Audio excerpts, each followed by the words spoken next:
पूरे ब्रह्मांड का सबसे पहला शिवलिंग ही कैलाश है। यानी कैलाश पर्वत की जो शेप है वो खुद में ही एक शिवलिंग है। कहा जाता है कि कैलाश पे ऐसी एनर्जी है, जिन्होंने भी अब तक ट्राई करा है उस पे चढ़ने की, या तो वो कभी वापस नहीं आई या बहुत तेजी से वो बूढ़े हुए हैं। क्या सच में आज भी शिव वहाँ तपस्या कर रहे हैं? क्या हमें सच में कैलाश पर्वत पे चढ़ने की कोशिश करनी चाहिए? कैलाश पे चढ़ने के बजाय अगर आप वहाँ पे मेडिटेशन करेंगे तो आपको शिव मिल जाएंगे।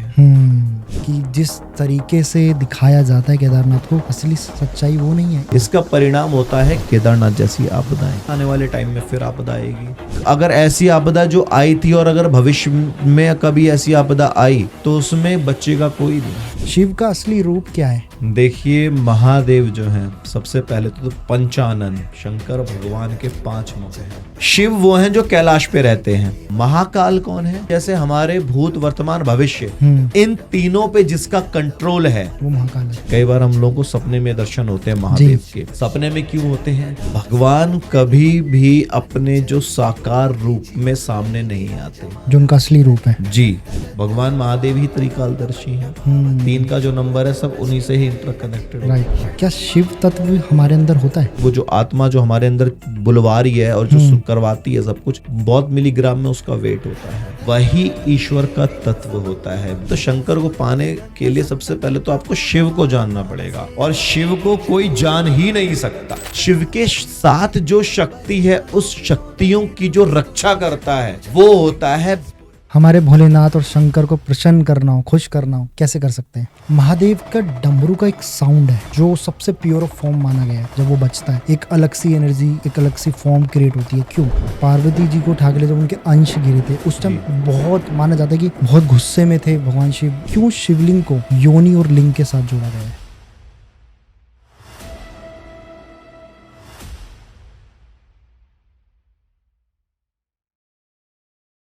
जय श्री राम, हर हर महादेव। अभी आपने जो इस क्लिप्स को, इस हुक को देखा होगा, आप समझ गए होंगे पॉडकास्ट पूरा का पूरा महादेव के ऊपर है। और आज हमारे साथ है शिवम शुक्ला जी, जो कि एक महादेव भक्त है और सुंदरकांड वाचक है। महादेव की जब भी हम बात करते हैं, एक अलग सी एनर्जी, एक अलग सी ऊर्जा हमारे अंदर आती है।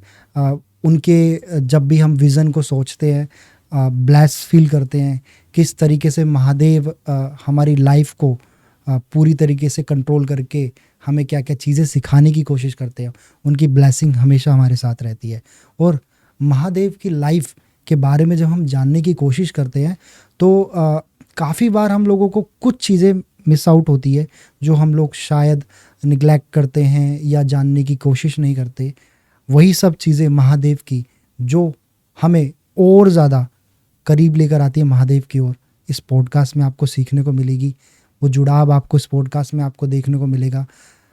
एक चीज़ आपसे बस इतना बोलूँगा, जब आप इस पूरे पॉडकास्ट को देखोगे कम्प्लीटली, आप खुद ऑटोमेटिकली फील करोगे आपका कनेक्शन महादेव के साथ बिल्ड होता चले जाएगा। आपका भक्ति भाव महादेव के लिए और बढ़ जाएगा। इस पॉडकास्ट से मेरे अंदर का जो भक्ति भाव था महादेव के लिए, वो टू बी वेरी फ्रैंक बहुत ज़्यादा बढ़ गया। सिर्फ इसलिए नहीं कि मैंने शिवम शुक्ला जी से बात करी, और महादेव की जो विजुअलाइजेशन है, जो हमें सिखाना चाहते हैं, उस भक्ति भाव से महादेव हमारे लिए क्या क्या चीज़ें करते हैं हमें नहीं पता होती। हर चीज़ में महादेव का, हमारे लाइफ से लेके एंड तक में सिर्फ महादेव ही हमारा साथ देते हैं। इस पूरे पॉडकास्ट को फैमिली के साथ देखना, फ्रेंड्स के साथ देखना, शेयर करना और महादेव की भक्ति और उनकी ब्लेसिंग लेना। तो इस पूरे पॉडकास्ट को एंजॉय कीजिए।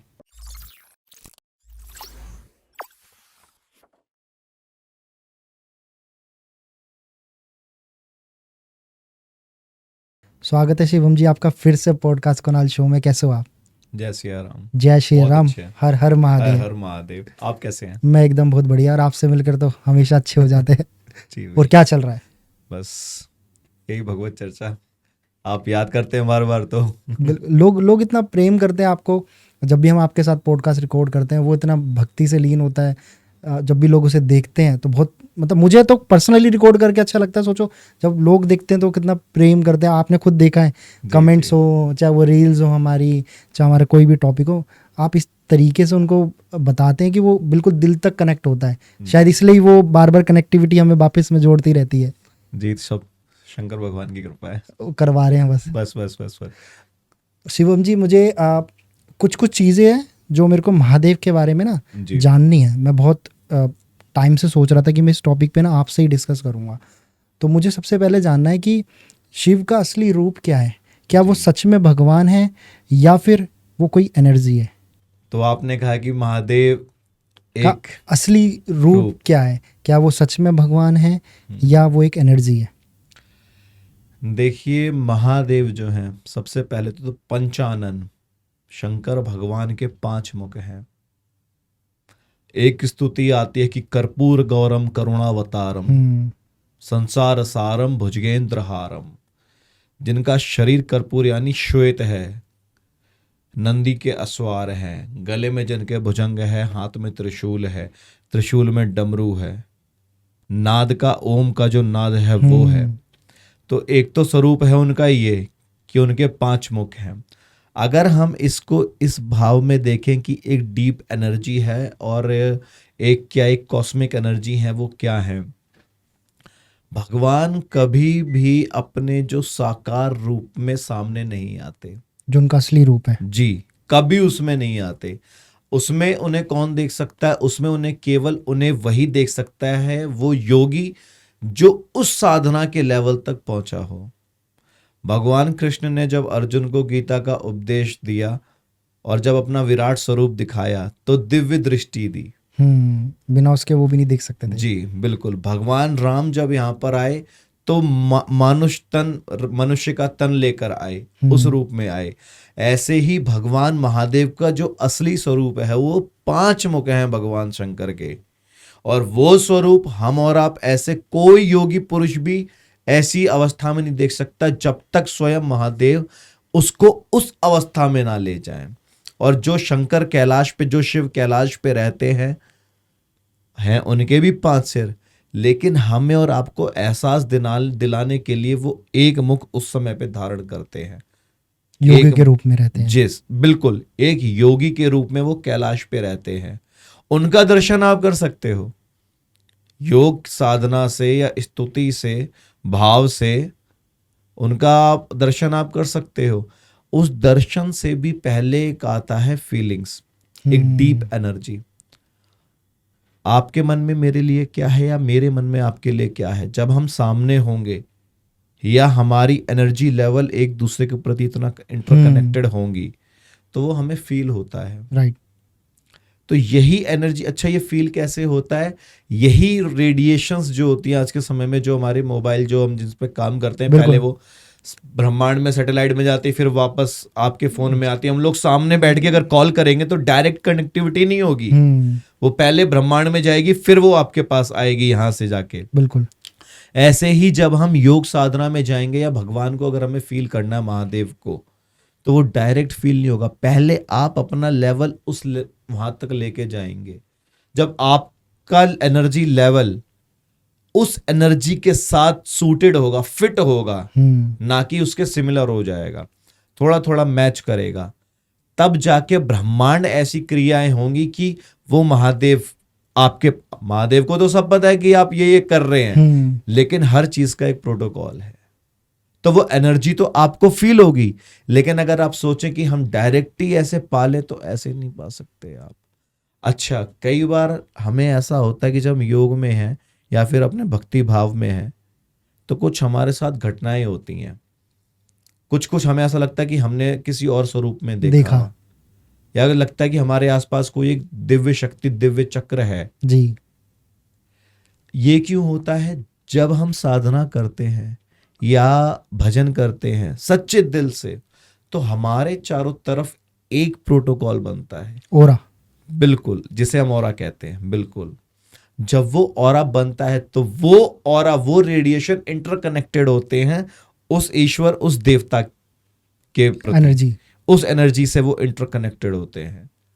उस ओरा को कैसे बनाया जाएगा? उस ओरा को भी ऐसे ही बनाया जाएगा कि जब आप भीतर से अपने आप को जानेंगे, जब आप भीतर से अपने आप को जानेंगे, जब साधनाओं में लगेंगे या फिर एक किसी क्रिया में लगेंगे भगवान को समझने के लिए, या भगवान हमें दर्शन दें, उनकी कृपा पात्र हम बने, तब जाके इंटरकनेक्टेड जब आप होंगे खुद से, तब वो ऑरा बाहर आएगा, वो ऑरा तब बाहर आएगा, फिर वो उस एनर्जी के साथ मैच होगा, तब जाके आप कहीं महादेव के दर्शन, शिव को देखना, तब जाके आप कहीं कर सकते हैं। कई बार हम लोगों को सपने में दर्शन होते हैं महादेव के।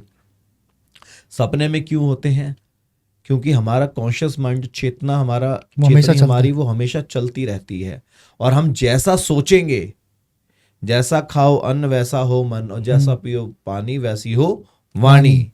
और जब ये दोनों मिलेंगे तब जाके आपका कहीं मन वैसा होगा। जब आपका मन सात्विक आप चीजों में लगेंगे तो वही आपकी जो चेतना शक्ति, जो आपका माइंड है, उसमें वो चीजें चलेंगी और वही एनर्जी से वो कनेक्ट करेगी। बिल्कुल। यहाँ पे हमारे माइंड ये छोटी मोटी चीज नहीं है, यहाँ पे भी एक चिप, हर आदमी के अंदर एक चिप ऑटो फिटेड है। राइट। हम यहाँ पे अगर अपना फिंगर लगाते हैं तो हमें फील होता है एक एनर्जी लेवल। भगवान शंकर का त्रिनेत्र भी यहाँ पर ही है, यहाँ पे इधर नहीं, यहाँ पर ही है उनका तीसरा जो नेत्र है। उनका तो हमें दिखता है, लेकिन हमें अपना नेत्र क्यों नहीं दिखता? क्योंकि हम अभी उस अवस्था में नहीं है। भगवान महादेव ही त्रिकालदर्शी हैं। 3 का जो नंबर है सब उन्हीं से ही इंटरकनेक्टेड होता है। शिव परिवार में बहुत छोटा सा एग्जाम्पल है, जब कार्तिकेय जी नाराज हुए थे, जो परिक्रमा गणेश जी ने लगा दी, कार्तिकेय जी नाराज होकर साउथ में चले गए थे, तब भी कौन रह गए? भगवान शंकर के साथ में 3 लोग, माता पार्वती, भगवान शिव और खाली गणेश जी। तब भी वो 3 लोग रह गए मुख्यतः जो साथ में रहते हैं, क्योंकि कार्तिकेय जो है उनका वास्तव अब रहते हैं वो साउथ में रहते हैं, मुरुगन के नाम से उन्हें जाना जाता है। तो ये ऐसे ही है। अगर आपको फील करना है महादेव को, अगर आप चाहते हैं कि वो एनर्जी, वो कॉस्मिक एनर्जी आपको फील हो, तो आपको उसके लिए साधनाएं करनी पड़ेंगी, उसके लिए जतन आपको करना पड़ेगा। अगर आप ऐसे सोचें कि खाली श्रद्धा भाव होगा तभी भजन होगा, वैसे नहीं होगा। क्या शिव तत्व हमारे अंदर होता है? बिल्कुल होता है। कैसे पहचाने शिव तत्व को? ईश्वर जीव अंश अविनाशी। पुराणों में कहा ईश्वर जीव अंश अविनाशी। हम और आप आए कहां से? 5 तत्वों से बने। बिल्कुल 5 तत्वों से बने, आकाश, गगन, नीर और आपका अग्नि, ये 5 भूत जो हैं इनसे ही हम बने। भगवाना, वायु, एक वायु भी रह गया, ये भी क्या? यही है, भू गगन वायु अग्नि नीर, ये भी है। भगवान की एक जो डेफिनेशन है, भगवान की एक जो डेफिनेशन है, अच्छा भगवान है कौन? भगवान वो है जो 5 चीजों को कंट्रोल करता है। देवता कौन होता है? देवता होता है पर्टिकुलर एक एनर्जी का मालिक। जैसे धरती माता, अग्नि देवता, वायु देवता, जल देवता, आकाश देव, है ना, ये ऐसे है। लेकिन इनकी सुपीरियर अथॉरिटी जो है भगवान, जो शिव है, जो राम है, कृष्ण है, वो है, और उन्हीं के ही अंश से हम लोग आए हैं, उन्हीं के ही। अच्छा एक बात बताइए, ये कैसे? 2 हाथ हैं, 2 पैर हैं। भगवान राम या कृष्ण को भी अगर हम ले लें तो शिव तो मतलब लीला करने उस स्वरूप में नहीं आए, मनुष्य स्वरूप में। भगवान राम कृष्ण आए, परशुराम जी के रूप में आए, चाहे राम कृष्ण के रूप में आए, नारायण आए, तो वो ऐसे ही 2 हाथ 2 पैर 2 कान मनुष्य रूप में ही आए। जितने भी अगर अदर प्राणियों की हम बात करें तो उनके पास भी चलने के लिए साधन है, मूवमेंट का एक जरिया है, सांस लेने का भी एक जरिया है, सब कुछ है। अब जैसे ये टेबल है या फिर ये माइक है, ये चेयर है, ये नॉन लिविंग बिंग थिंग्स में आती है। ये भगवान का हम इसको अंश नहीं कह सकते, ये भगवान का एक अंश नहीं है, हमारी क्रिएशन है। यस, ये हमारी क्रिएशन। ये अंश कब था? जब ये टेबल चेयर पेड़ थे, जब ये पेड़ थे तब एक उनका, ये कह सकते हैं कि ये उनसे एक उनका एक अंश है। लेकिन हम और आप जीते जागते भगवान के अंश हैं। हम और आप, आत्मा जो है हमारे अंदर, प्राण वायु जो चलती है, वायु ही वायु भरी हुई है हमारे अंदर। प्राण वायु का मिलीग्राम्स में एक वो जो आत्मा जो हमारे अंदर बुलवा रही है और जो करवाती है सब कुछ, बहुत मिलीग्राम में उसका वेट होता है। वही ईश्वर का तत्व होता है। ये तो सब ऊपर से रक्त मांस हड्डी के ढेर पर चढ़ा हुआ है चाम। अंदर क्या है? अंदर तो खाली रक्त है, मांस है, हड्डी है, चमड़ी है, यही है। लेकिन इसको चला कौन रहा है? वो मिलीग्राम से भी कम। एक जो एनर्जी लेवल है, आज तक उसको किसी ने देखा नहीं, आज तक उसे कोई स्टोर नहीं कर पाया, आज तक कोई उस पर शोध नहीं कर पाया और पकड़ के उसे रिसर्च नहीं कर पाया। वो कहाँ से आती है, कहाँ जाती है, किसी को भी नहीं पता है। वही ईश्वर, वही तत्व अपना हमें बेचता है। ये नहीं कि अपने बॉडी से निकाला एक इसको शिवम को फेंक, नहीं। ईश्वर अपना एक पार्ट निकाल के हमारी इस बॉडी में जागृत कर देते हैं। जैसे हम मूर्तियों की प्राण प्रतिष्ठा करते हैं मंदिरों में। अब सब लोग कहते हैं कि प्राण प्रतिष्ठा से प्राण कैसे आए, तो वो प्राण वेद मंत्रों से आते हैं। मंत्रों में ऐसी शक्ति है कि वो उस मूर्ति में प्राण भर देते हैं। कुछ समय के बाद उसी मूर्ति में आपको आपके आराध्य के दर्शन होने लग जाते हैं। जैसा भाव, जाकी रही भावना जैसी, प्रभु मूरत देखी तिन तैसी। किसी को मूर्ति दिखेगी, लेकिन किसी को साक्षात हनुमान जी उसमें दिख रहे हैं मूर्ति में। तो वो कैसे दिख रहे हैं? यहाँ की एनर्जी वहां की एनर्जी से कनेक्ट हुई है। तो हम लोग तो है, हम लोग इसको समझ नहीं पाते हैं।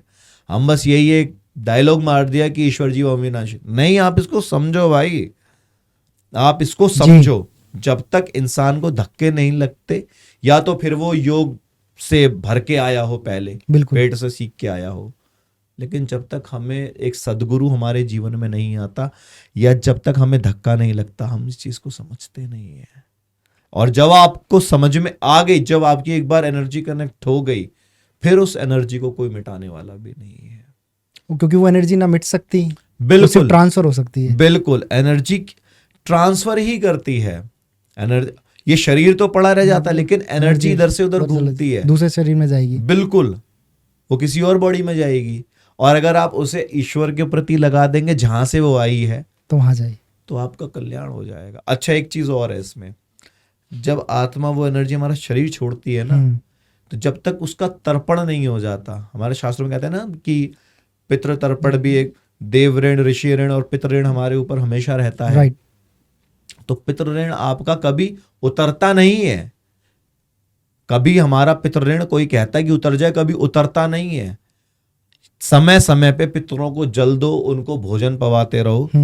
श्राद्धों में भी करते हैं, और वैसे अमावस्या के दिन अपना, वैसे जब आपकी श्रद्धा हो आप वैसे करिए, हर 10 दिन में, 15 दिन में, तो आप डेली जल दीजिए उनको।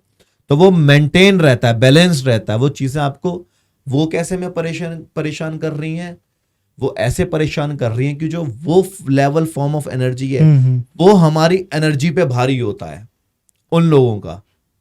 इसलिए हम लोग परेशान होते हैं। घर में कलेश है, लड़ाई झगड़ा है, नौकरी व्यापार नहीं है, एक्सीडेंट हो गया, कहीं कुछ हो गया, कहीं कुछ हो गया। ये इसी कारण होता है क्योंकि वो एनर्जी फॉर्म यहाँ पे सूटेड नहीं हो पा रही है। और जो एक बात थी कि जब तक पितृ खुश नहीं होते, उनका तर्पण नहीं होता, तब तक वो जिस शरीर में होते हैं वही एनर्जी फॉर्म, वही स्वरूप लेके रहती है। अंगूठे मात्र का स्वरूप ले लेती है वो। जैसे भी ये स्वरूप है, मरने के बाद में यही स्वरूप रहेगा अंगूठे के मात्र। जी। और वो हम पे भारी होता है। बिल्कुल, जब तक वो पूरी तरीके से तर्पण उनका नहीं हो, वो प्रसन्न नहीं हो जाएंगे। वो शरीर इतनी जल्दी 13वीं के बाद भी नहीं छूटता, जब तक उन्हें वो मिल नहीं जाता पूरा तर्पण। जी, जब तक वो प्रसन्न नहीं होते। शिवम जी, शिव के और भी बहुत रूप हैं। मुझे जानना है कि शिव, महादेव, काल भैरव, महाकाल, इनके बीच में क्या डिफरेंस है? देखिए, सबसे पहले आते हैं शंकर, है ना। शंकर कौन है? 5 मुख वाले, है ना।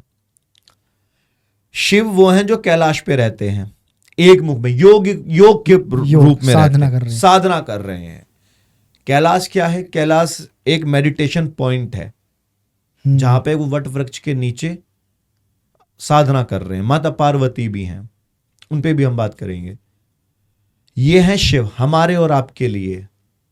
राम के लिए शंकर है, क्योंकि राम और विष्णु, राम कृष्ण तो उस अवस्था में है, उनके लिए शंकर है। हमारे आपके लिए, योगियों के लिए वो शिव हैं।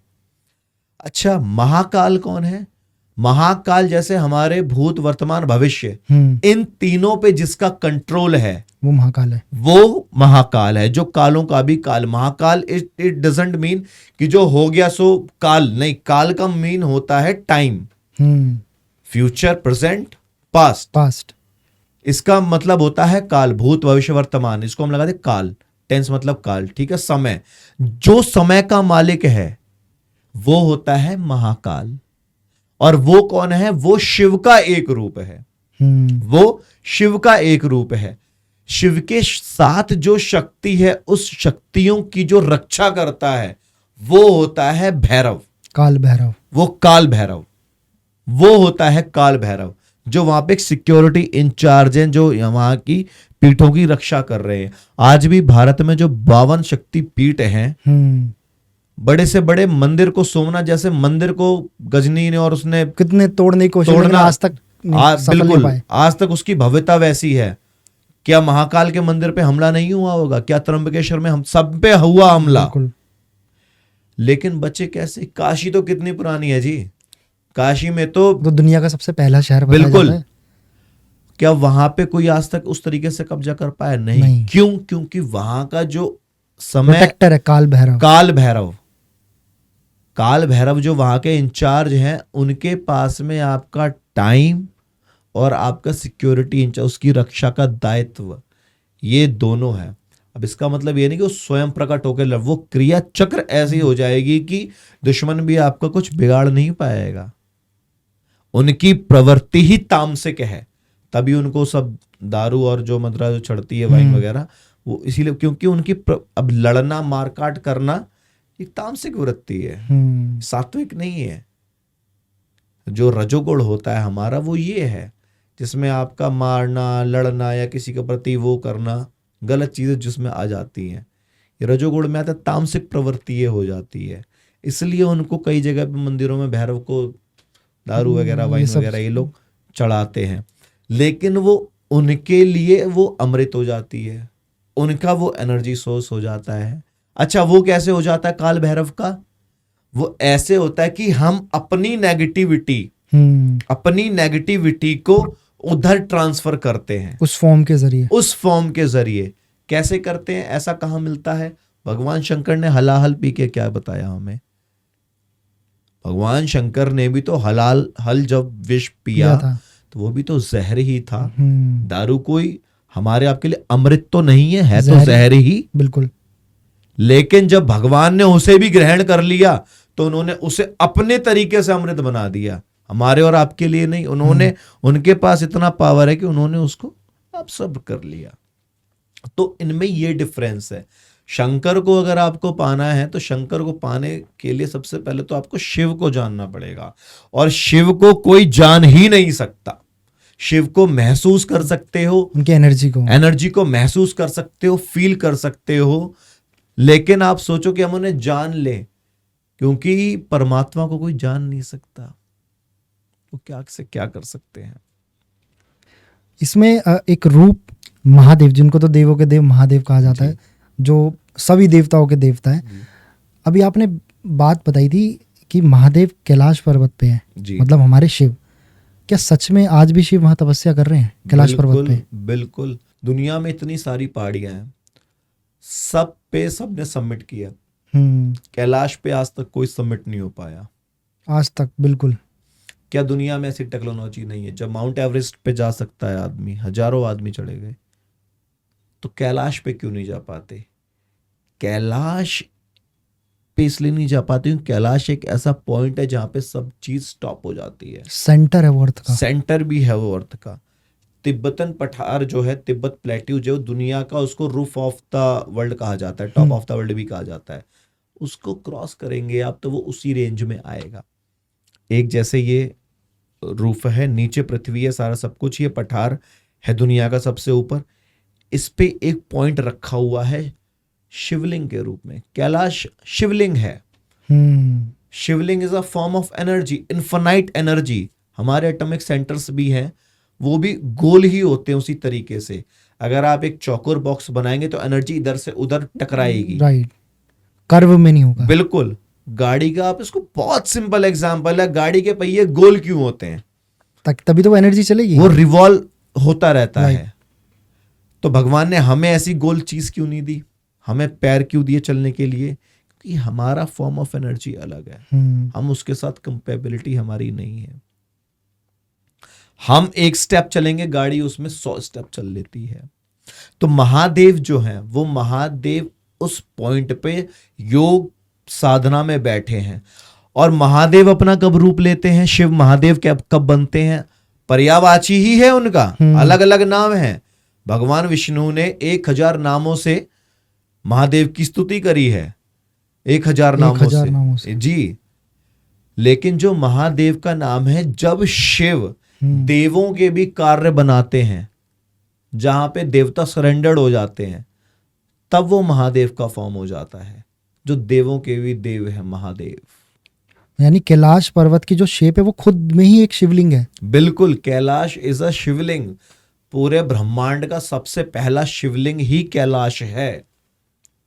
और कहा जाता है कि कैलाश पे ऐसी एनर्जी है कि जब जिन्होंने भी अब तक ट्राई करा है उस पर चढ़ने की, या तो वो कभी वापस नहीं आए या बहुत तेजी से वो बूढ़े हुए हैं जी। ये साइंस में भी आए, जो लगभग ये 1900 कुछ की बात है, मुझे एग्जैक्ट सन की जी, रशिया ने समिट किए थे तब वहाँ किया था। तो वो जब उस लेवल तक पहुंचे तो उन्होंने देखा कि वो बहुत तेजी से बूढ़े होने लगी है, जी, जी, नाखून, बाल, झुर्रियाँ आने लगी। और जब वो वापसी आए तो वो लोग उनको पहचान नहीं पा रहे थे कि ये वो आदमी है जो गया था।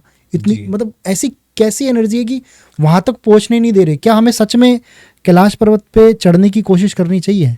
जब एक युग बीतता है, जैसे आपका सत्ययुग, त्रेता, द्वापर, कलयुग, जब एक युग बीतता है तब नारायण का एक दिन होता है, एक सेकंड होता है, दिन सेकंड होता है, एक पल होता है। जब एक युग बीतता है तब एक पल होता है, किसका? विष्णु का, नारायण का। और नारायण में और शिव में ऐसा कोई भेद नहीं है। राम में शिव में भेद नहीं है। रा से रामेश्वर, मां से महेश्वर। राम ही शंकर है, शंकर ही राम है, दोनों एक दूसरे के पूरक हैं। और अगर हम बात करें कैलाश की, तो वो बूढ़े इसलिए होते हैं क्योंकि वहां पे जो टाइम है वो इतनी जल्दी देखिए, कोई भी चीज अगर आप धीरे धीरे करेंगे आप कर लेंगे, लेकिन जब एनर्जी अपनी स्पीड से जा रही हो, कोई चीज स्पीड में है, हम उसे ग्रास्प नहीं कर सकते। हम उसे पकड़ सकते हैं? नहीं पकड़ सकते। कोई अगर गाड़ी बिल्कुल धीरे धीरे आ रही है, आपकी तरफ बढ़ रही है, तो आप थोड़ा उसको बिल्कुल स्लो स्पीड में थोड़ा सा हाथ लगा देंगे। लेकिन अगर कोई पूरा स्पीड के साथ क्रश आउट कर दे, आप उसे रोक पाएंगे? नहीं रोक पाएंगे। तो कैलाश पे जो फॉर्म ऑफ एनर्जी, वहां पे टाइम नहीं रुकता, लेकिन वहां की जो एनर्जी है वो इतनी तेज है कि हम लोग उससे कंपैटिबल नहीं है। टाइम तेजी से दौड़ रहा है। बिल्कुल। और वो जो टाइम वहां पे जो दौड़ रहा है, वो वहां का जो एनर्जी, जो वेग है, वो बहुत तेज है, इसलिए हम वहां पे रुक नहीं सकते। एक ट्रेन नॉर्मल स्पीड से चल रही है, हम प्लेटफॉर्म जब गाड़ी आती है तो हम भागते भागते भी चढ़ लेते हैं, लेकिन जब वो अपनी फुल स्पीड के साथ होती है, हम उसे नहीं पकड़ सकते। तो कैलाश पे वही है, वो एनर्जी लेवल कैलाश से नीचे से मानसरोवर से उठता है, भगवान शंकर शिव तक जाता है, और फिर वो उन्हें स्पर्श करके फिर दोबारा से, तो एक रोटेशनल मूवमेंट वहां पे चल रहा है। इसमें ये हमें पता नहीं लगता कि खुद शायद कहीं ना कहीं शिव चाहते हैं कि हम उनकी उस पर्वत पे खासकर तलाश ना करें, क्योंकि कोई भी आज तक इसलिए चढ़ नहीं पाया। कोई ना उसके ऊपर से कोई इक्विपमेंट जा पाता, ना helicopter, centre of earth gravity का फोर्स इतना ज़्यादा, मैग्नेटिक फोर्स बहुत है, वेव्स बहुत निकलती है वहाँ से, वो मतलब वो अनकंट्रोलेबल है वो जगह। ये कहीं ना कहीं एक सिम्टम्स नहीं है कि आप इस जगह से थोड़ा सा दूर रहे, क्योंकि आप बता रहे हैं पुराणों में भी हर जगह रहे कि वो शिव की साधना करने की जगह है, जहाँ वो तपस्या करते हैं और हम वहाँ जाके उसे छेड़ते हैं। माता पार्वती ने शंकर को पाने के लिए तपस्या की। माता पार्वती 10,000 साल 60,000 साल तक तपस्या करी। कैलाश के आसपास बैठ के तो तपस्या नहीं करी उन्होंने, करी किसी पहाड़ पे, लेकिन अपनी उसके अनुसार। वो भी तो जाके वहां कर सकती थी, उन्हें कौन रोक सकता था? जब उन्होंने नहीं करी तो हम लोग क्यों बार बार उधर अपना वो करते? आप जाओ कैलाश, दर्शन करो, सब कुछ करो, लेकिन जब वो एक अपनी अवस्था में, योग की अवस्था में, तो हमें कभी उन्हें छेड़ना नहीं चाहिए। इसका परिणाम होता है केदारनाथ जैसी आपदाएं। अगर आप योग में हैं निरंतर और आपके आसपास ऐसी चीजें आए तो आपके बर्दाश्त से बाहर होंगी, जब आप एक स्टेट फॉर्म में हैं तो। और अलग, अच्छा, कैलाश पे चढ़ने के बजाय अगर आप वहां पे मेडिटेशन करेंगे तो आपको शिव मिल जाएंगे। भगवान शंकर ने स्वयं बोला कि आप इतना अपने आप को टेक्निकल और इतना ज्यादा आप अपने आप को क्यों फंसाना चाहते हो, जब मैं सिंपल तरीके से आपको मिल सकता हूं। आप वहां बैठ के ध्यान साधनाएं करो, अपना सात्विक तरीके से करिए, तो भगवान शंकर आपको एनर्जी वहां फील हो जाएगी। और जरूरी नहीं कि ईश्वर आपके सामने आए, ईश्वर का अगर ऑरा आप में आ गया, एक ऑरा क्रिएट हो गया आपके बगल में, तो नहीं, एनफ है आपके लाइफ टाइम। वो भी तो उन्हीं का ही एक अंश है। बिल्कुल। आज कितने भारत में ऐसे संत महात्मा हैं, बहुत से सारे संत महात्मा हैं जिनके पास भगवान का ऐसा ऑरा चलता है, दिव्य ऑरा चलता है। वो दिखता भी है। जो भी योगी पुरुष, जो सिद्ध योगी होंगे, सिद्ध महात्मा संत पुरुष होंगे, ऐसे उनके फेस पे दिखेगा आपको वो चार्म, वो ग्लो, उनकी बातों से, उनके देखने के नजरिए से, बात करने के आपको फील हो जाएगा। केदारनाथ को लेकर क्या कहना चाहोगे आप? वहाँ पर जिस तरीके की चीज़ें अभी हो रही है, ऑफ द कैमरा भी मैं आपको बता भी रहा था, तो मैं गया था लास्ट ईयर, कि जिस तरीके से दिखाया जाता है केदारनाथ को, असली सच्चाई वो नहीं है। इतना ज़्यादा कंस्ट्रक्शन वहाँ कर दी है, इतनी भीड़ वहाँ हो गई है, क्या ये सही है? बिल्कुल गलत है। आने वाले टाइम में फिर आपदा आएगी। भाई भगवान शंकर वहाँ किस स्टेट फॉर्म में है? वहां पे भीम ने तपस्या की, वो भी एक मेडिटेशन पॉइंट रहा। भीम ने तपस्या की थी महादेव के दर्शन पाने के लिए। तो महादेव वहां पे नंदी के रूप में आए, नंदी के रूप में आए थे, और उनका जो ऊपर का कुबड़ का हिस्सा है वो वहां पे रह गया। तो है तो वो भी एक मेडिटेशन पॉइंट, लेकिन जिस तरीके से जो लोगों ने एक बना लिया है टूरिस्ट प्लेस, पिकनिक प्लेस बना लिया है, गलत है। वो आपको ही नुकसान करेगा। बहुत कॉन्ट्रोवर्शियल बात है जो अभी ये बोलूंगा मैं, कि अब उसमें अगर ऐसी आपदा जो आई थी और अगर भविष्य में कभी ऐसी आपदा आई तो उसमें बचेगा कोई नहीं, कोई भी। और हो भी सकता है कि आप हो भी सकता है दोबारा कि आप केदारनाथ के दोबारा दर्शन कभी ना कर पाए, ऐसा कट जाएगा। महादेव के पॉइंट पे ही ऐसा क्यों हो रहा है? क्योंकि महादेव बहुत हद तक क्षमा करते हैं। भस्मासुर जैसों को उन्होंने वरदान दे दिया, रावण जैसों को उन्होंने वरदान दे दिया, लेकिन जब उनके क्रोध की सीमा पार होगी तो उस समय नारायण भी असमर्थ हो जाते हैं। तो इसलिए लोगों को यह सोचना चाहिए कि आप वहां पे जो ढोंग धमाका और जो तमाशा करते हो, आपको तमाशा नहीं करना चाहिए। अगर आप सच में भगवान केदार के दर्शन करना चाहते हो, श्रद्धा भाव से शांति रूप तरीके से जाओ। और जितनी कंस्ट्रक्शंस हो रही हैं ये होटलों के नामों पे और जी अपने पैसा बनाने के लिए, इनका कुछ वो नहीं है, ये सब की सब धरी की धरी रह जाएंगी। और हर साल कुछ ना कुछ देखने को मिलता है और होगा, जब तक आप ये स्टॉप नहीं करोगे होगा। आप वहां पे जानवरों को काट काट के खा रहे हो, आप वहां पे दारू पी रहे हो, आप वहां पे गलत काम कर रहे हो, और आप कहते हो मैं महादेव का भक्त हूं। आप भक्त नहीं, आप ढोंगी हो। सही कहा। और कभी ऐसे लोगों से एनकाउंटर्ड हो तो ऐसे लोगों को उनकी बात से मार दो, बात से, न कि किसी और से। उनकी बेइज्जती करो प्यारे तरीके से। उन्हें बता भाई जागरूकता जरूरी है अगर आपको अपना स्थान बचाना है तो। केदार कई हजारों सालों तक बर्फ में दबा रहा था। बिल्कुल। जब आदि शंकराचार्य जी वहां पे गए, उसको दोबारा उन्होंने उसका उत्थान किया। तो हमें बताना पड़ेगा, हमें करना पड़ेगा ये। और ये बहुत ज़रूरी है कि जब तक केदारनाथ या ऐसी जो हमारे स्थल है भगवानों के जो बहुत ज़्यादा माने जाते हैं, उसको अगर हम टूरिस्ट प्लेस ना बनाकर उसको अपनी सिर्फ तीर्थ यात्रा, वो किस लिए थी? इसलिए तो थी कि वहाँ लोग जाए, साधना करे, जो भी जीवन में उनकी गलती हुई है वो उनको माफ़ी मांगे, अपनी सारी बुरी चीज़ें वहाँ छोड़े। पर जो आप बता रहे हो अभी रियलिटी तो ये है, मांस खाना, दारू पीना, जानवरों पे अत्याचार, वहाँ जाके पिकनिक पॉइंट बना देना, कंस्ट्रक्शन इतनी बड़े लेवल की हो गई है। अभी तो फिलहाल ये चल रहा है वहाँ। जो चीज़ के लिए तीर्थ होती थी अब वो वहाँ ही नहीं। भाई इतनी कंस्ट्रक्शन करने की जरूरत ही नहीं है, पब्लिक ऑटोमेटिक कम हो जाएगी। अब बिल्कुल। जितनी ज्यादा सुविधा दोगे उतनी ज्यादा सुविधा लेने वालों की कमी नहीं है। आप इतनी ज्यादा है सुविधा उतनी दो कि हर आदमी का काम चल सके, कि उनके दर्शन करके आ सके। बस आप जाओ बढ़िया, आप रोडों को बेहतरीन कर दो, दर्शन करो, वापस आओ। ना कि आप वहां 4-4 3-3 दिन तक रुक के वहां पे हॉटस्पॉट बनाओ अपना, गलत है। क्या शिव ही अंतिम सत्य है? बिल्कुल सृष्टि के बाद भी और सृष्टि से पहले भी बिल्कुल ये माना जाता है। भाई सृष्टि भी, और जब हम मरते हैं हम क्या कहते हैं? राम नाम सत्य है। राम का नाम सत्य है, लेकिन राम के नाम के साथ में जब हमारा जो तत्व है वो लीन किस में होता है? महादेव में। महादेव को ही संहार का कारक बताया जाता है, संहार के देवता ही महादेव है।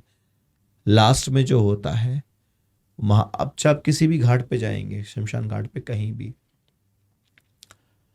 हमेशा किसी ना किसी नदी के किनारे होगा और हमेशा वहां महादेव की मूर्ति मिली। बिल्कुल, हर एक शमशान घाट पे है, हर एक जगह पे महादेव। हनुमान जी क्यों नहीं है? राम जी क्यों नहीं है? कहीं कहीं हो सकता है, ऐसा नहीं है, लेकिन 99% महादेव ही होते हैं। इसलिए होते हैं क्योंकि महादेव के पास सब कुछ था और कुछ भी नहीं है। औगड़ वेश जो उनका है, योगी का भेष, खाली मृग छाल है, हाथ में त्रिशूल है, गले में नाग है, बस ऊपर भस्म, ऊपर से नीचे तक भस्म है, कुछ भी नहीं है उनके पास में, और फिर भी सब कुछ है। और फिर भी सब कुछ है। तो लास्ट में वो यही अंतिम सत्य है कि तुमने पूरे जीवन भर में करा क्या, और जो करा समाज के लिए क्या करा, अपने माता पिता आने वाली पीढ़ी को क्या दिया। आदमी आता मुट्ठी खोल के जाता, मुट्ठी बंद करके आता और जाता मुट्ठी खोल के है। तो अंतिम सत्य ही शिव तत्व में ही विलीन होना है आपको। आपका लास्ट का भेष वही है, खाली और खाली सफेद कपड़ा शरीर पे होता है बस। मोक्ष भी हमें शिव ही देंगे। बिल्कुल। मोक्ष है क्या? मोक्ष को कई बार हमें ये लगता है कि हम हर चीजों से मतलब परे हो जाएं, दूर हो जाए, माया वो हो जाए और तो हमें मोक्ष हो गया। नहीं, ऐसा नहीं है। मोक्ष इट डजंट मीन कि आप हर चीज से अलग हो गए, सब कुछ नहीं। मोक्ष का मतलब, मोक्ष आप यहां रह के पा सकते हो। मोक्ष आप यहां रह के पा सकते हो। मीरा ने नहीं पाया क्या मोक्ष? तुलसीदास जी ने नहीं पाया, कबीर ने नहीं पाया, रहीम ने नहीं पाया क्या? इतने बड़े बड़े संत महात्मा आए, क्या उन्होंने नहीं पाया मोक्ष? उन्होंने हम सबके बीच में रह के पा लिया। मोक्ष क्या है? मोक्ष ये है कि आप अपना निस्वार्थ भाव से कार्य करिए, भगवान की भक्ति, दूसरों का हित, समाज का कल्याण, ये मोक्ष है। मोक्ष का मतलब ये नहीं कि आप स्वर्ग चले गए और मोक्ष हो गया। यहां रह के क्या किया? मोक्ष का ये कि आपकी इस अवस्था में आप शिव तत्व में कितना लीन हुए, राम तत्व में, कृष्ण तत्व में कितना लीन हुए, कितना आप समझ पाए उन्हें, ये होता है मोक्ष। मोक्ष ऐसा कहीं नहीं लिखा कि मोक्ष मिल जाएगा तो आप स्वर्ग चले जाएंगे, ऐसा कुछ नहीं है। मोक्ष का मतलब होता है यहां रह के परमात्मा में लीन हो। हमारे खासकर भारत देश में, मैं भारत के बाहर की बात इसलिए नहीं करूंगा कि शायद वहाँ बहुत सालों हजारों सालों पहले हो सकता होगा जब पृथ्वी एक थी, अब उसके बाद तो देश बनते गए, अपनी सबकी कल्चर, सबकी प्रथा अलग होगी। खासकर भारत देश के अंदर सबसे ज़्यादा पूज्य शिवलिंग है जी। शिवलिंग को बहुत पूजते हैं लोग। महादेव की बहुत सारी फॉर्म है, लेकिन उनमें सबसे प्योर फॉर्म जो मानी जाती है, सबसे ज़्यादा जो पॉपुलर है, वो है शिवलिंग जी। शिवलिंग के बारे में एक चीज़ मुझे आपसे जाननी है, क्यों शिवलिंग को योनि और लिंग के साथ जोड़ा गया है? शिवलिंग क्या है? शिवलिंग है भगवान शंकर का निराकार रूप, और उस निराकार रूप को वो साकार कब होता है? जब उसमें शक्ति आती है। वो रूप तो निराकार है, लेकिन जब हम उसे पूजना चालू कर देंगे, मैं कुणाल जी को तो जानता हूं, लेकिन मैं कुणाल जी से दोस्ती कब करूंगा? जब मैं उन्हें जानूंगा, उनके अंदर क्या है, तब। तो शिवलिंग निराकार स्वरूप है भगवान शंकर का। सबसे पहला जो भगवान शंकर का स्वरूप प्रकट हुआ वो निराकार रूप भगवान शंकर का शिवलिंग के रूप में आया। लेकिन जब उसमें शक्ति जागृत हुई, जब उसे पूजना चालू हमने कर दिया, तो वो माता शक्ति से हुई, मां पार्वती से हुई। तो शिव को हम, इसका मतलब ये नहीं कि वो शिव का लिंग है। लिंग का मतलब ये हम जो और चीज को लगा लेते हैं कि वो नहीं है। लिंग का मतलब ये भगवान शंकर का फॉर्म ऑफ वर्शिप है। शिव और शक्ति मिलते हैं जी, शिव है और शिव में जब शक्ति का प्रादुर्भाव हो गया तो वो शिवलिंग होता है। शिव के लिंग का मतलब नहीं कि शिव का कोई गलत चीज, गलत बात। शिव का एक तत्व, उसमें शक्ति भी समाहित हो चुकी है। जब उसमें प्राण प्रतिष्ठित शिवलिंग, जब हम वो मंदिरों में जाते हैं तो हम कहते हैं ना कि हम शिव प्राण प्रतिष्ठा हुई है शिवलिंग की, तो प्राणवायु क्या है? वो प्राणवायु ये है जब उसमें शक्ति को स्थापित किया जाता है, तब होता है। पूरे ब्रह्मांड में सिर्फ एक नर्मदा नदी का जो शिवलिंग है, उनको आशीर्वाद है। नर्मदा के जो पत्थर है, नर्मदा माता के, उसमें से शिवलिंग निकलता है, उनकी कभी प्राण प्रतिष्ठा नहीं होती, वो पहले से ही प्राण प्रतिष्ठित होते हैं। और नर्मदा के जो पत्थर है वो हमेशा शिवलिंग आकार में ही पाए जाते हैं। बाकी आप, और हर मंदिर में, भारत के बड़े मंदिर में जहां भी स्थापित है तो वो नर्मदा के ही पत्थर से शिवलिंग स्थापित होता है 90%। बाकी कई और अलग स्टोन मटेरियल से भी करते हैं, लेकिन जब आते हैं तो सबसे प्योर ऑफ फॉर्म। हाँ, पूजा उनकी जब की जाती है, उसको जब स्थापना की जाती है तो शक्ति से ही की जाती है उनकी स्थापना, जब उसमें शक्ति का संचार होता है, फॉर्म ऑफ एनर्जी। एनर्जी को हम शक्ति बोलते हैं। तो शिवलिंग ये है, ना कि शिवलिंग वो जो कई लोग समझते हैं। हमारे भोलेनाथ और शंकर को प्रसन्न करना हो, खुश करना हो, कैसे कर सकते हैं? देखिए, बड़ा प्यारा प्रसंग है कि भगवान शंकर को सिर्फ और सिर्फ एक बेलपत्र, भांग धतूरा खाने में चढ़ाने में ये पसंद है। उससे भी ज्यादा एक लोटा जल।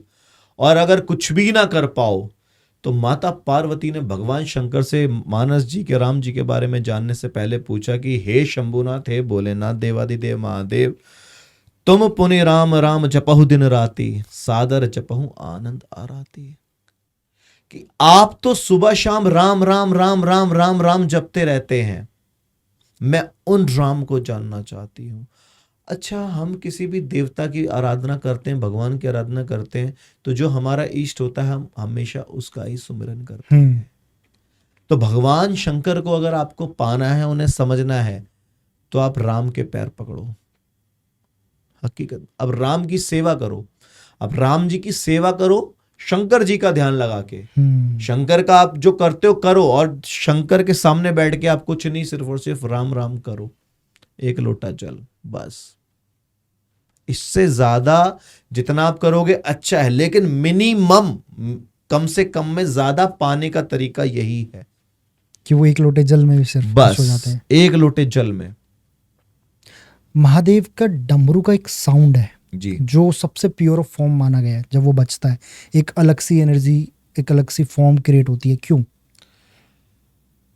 डमरू का आकार जो इन्फिनिटी, इन्फिनाइट के टाइप का, राइट, इन्फिनाइट है। डम डम डिंग डुंग डांग डुंग करके उसकी ध्वनि है।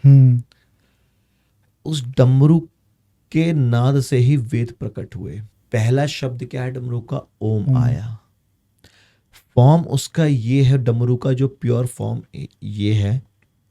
एक तो वो भगवान शंकर के हाथ में रहता है, हमेशा रहता वो त्रिशूल में, लेकिन बजता भगवान शंकर के हाथ से ही है। उसे बजाने के लिए कोई आपको स्पेशल कला की आवश्यकता नहीं है, जैसे आपको सितार, वीणा या कुछ और बजाने के लिए चाहिए। अपने आप उसमें सुर पहले से ही फिटेड है। दूसरा, जो इन्फिनाइट का जो फॉर्म है, वो भी ट्रांसफॉर्मेशन, रोटेशन ऑफ एनर्जी ही है, जो बिल्कुल डमरू की तरह दिखता है। बिल्कुल। इन्फिनाइट का साइन भी वही है, जो यहां से वहां, यहाँ डमर डमर डमर निनाद डमर वया चलता है। तो डमरू का फॉर्म इसलिए है, उसकी जो ध्वनि है उसी पे ही भगवान शंकर। डमरू का शब्द एक आधार है, एक बेस है, उसमें धमक है। उस बेस पे भगवान शंकर तांडव करते हैं, उस बेस पे भगवान शंकर नृत्य करते हैं, सृष्टि का निर्माण करते हैं, नटराज के रूप में। नटराज के रूप में। Nataraja is form of dance भगवान शंकर की। तो इसलिए डमरू का जो फॉर्म है, इसलिए इसको इतना प्योर माना जाता है। और माना ये भी जाता है कि उस डमरू के फॉर्म में पूरे ब्रह्मांड की शक्ति घूमती है, तभी वो इन्फिनिटी रूप है। बिल्कुल। नासा ने एक फोटो रिलीज की थी, नासा ने, इसरो ने, वो हैंड्स ऑफ गॉड्स हैंड करके एक आया था जिसमें डमरू का आकार था और भगवान का एक ऐसा हाथ टाइप दिख रहा था उसमें। तो ये तो भगवान शंकर ही पकड़ते हैं, तो वो है तो भगवान शंकर ही, इसीलिए पूरा ब्रह्मांड ही उसी में समाया हुआ है।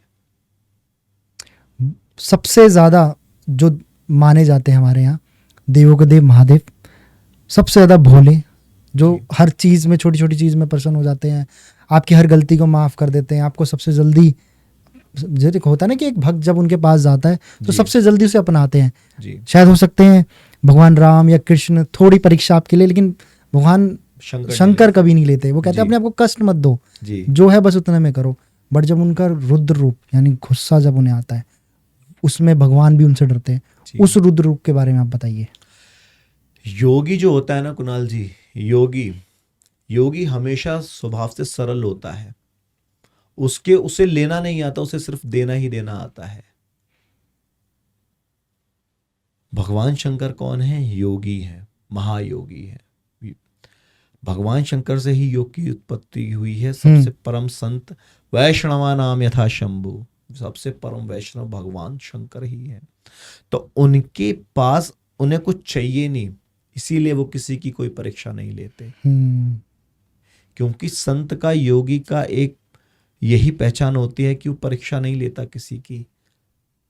आप साधना करके उन्हें प्रसन्न कर रहे हैं, वो कब प्रसन्न होंगे ये उन पे डिपेंड करता है, लेकिन इट डजंट मीन कि वो परीक्षा ले रहे हैं। परीक्षा जब कोई इंसान लेता है तो उसको एक टास्क दिया जाता है कि ये करना है तेरे को। जब उसमें पास और फेल का डिसीजन आता है तब होती है कि परीक्षा में आप पास हुए कि सफल हुए कि फेल हुए। लेकिन भगवान शंकर को मनाने के लिए कोई ऐसा परीक्षा नहीं है। वो आप अपने चेतना को, आप अपने एनर्जी लेवल को एटलीस्ट वहां तक लेके जाएंगे कि उन्हें वो टच हो जाए। इसलिए उनको देना आता है, इसलिए वो योगी हैं, इसलिए वो योगी कहलाए भगवान शंकर। और उन्हीं के अगर रुद्र रूप जो मैंने आपसे पूछा भी था, क्या होता है जब भगवान शंकर को, भगवान शिव को गुस्सा आता है? भगवान शंकर को जो रुद्र रूप है, रुद्र का मतलब होता है दुखों का नाश करना। रुद्र की जो उत्पत्ति भगवान शंकर ने अलग अलग हमेशा जटा तोड़ के अपनी जो की है, रुद्र को जो प्रकट किया है, वो दुख को, विपत्ति काल को, गलत चीजों को खत्म करने के लिए रुद्र की उत्पत्ति की है। कभी ऐसा नहीं कि किसी उसमें समाज का हित ना हो, कभी ऐसा कभी नहीं किया। जितने भी भगवान शंकर के रुद्र हुए, सबने समाज के हित के लिए ही कार्य किया। इसलिए भगवान शंकर का जो रुद्र रूप है वो पूजनीय है। वो आता तो गुस्से में है। भगवान परशुराम ने 21 बार पृथ्वी को क्षत्रियों से विहीन किया, लेकिन उन्होंने सारे क्षत्रियों को नहीं मारा, जो दुष्टता पे चले गए थे उनको मारा। तो ऐसे ही रुद्र जो दुख देता है, त्रास देता है, कोई भी हो, रुद्र उसका नाश करते हैं। क्या हनुमान जी रुद्र नहीं है? बिल्कुल है। हनुमान जी सबसे ज्यादा पूजा। भैरव भी एक रुद्र है, काल भैरव भी एक रुद्र है जो पूजे जाते हैं। तो रुद्र से कभी घबराना नहीं चाहिए। रुद्र हमारे और आपके लिए ही हैं। पर उनके प्रकोप से बहुत डरते हैं, खुद देव भी डरते हैं महादेव के उस प्रकोप से। ऐसा क्यों? जब कोई गलत करेगा तो वो डरेगा। अगर समाज में कोई चीज गलत करता है आदमी, और पुलिस प्रशासन जब पूरे दल बदल के साथ उसके पकड़ेगा, उसे सजा देगा, तो सामने वाले को भय तो लगता है, लेकिन वो सजा हमारे लिए नहीं, वो उसके लिए है। तो इसमें जो भय खाते हैं तो जरूरी नहीं कि वो उनके लिए, जो गलत लोग होते हैं वो उनके, रुद्र उनके लिए, उन्हें चोट पहुंचाता है, हमें और आपको नहीं। और जब शिव तांडव करते हैं तो क्या उससे जो सृष्टि है, क्या उसका नाश होता है या एक नया जन्म?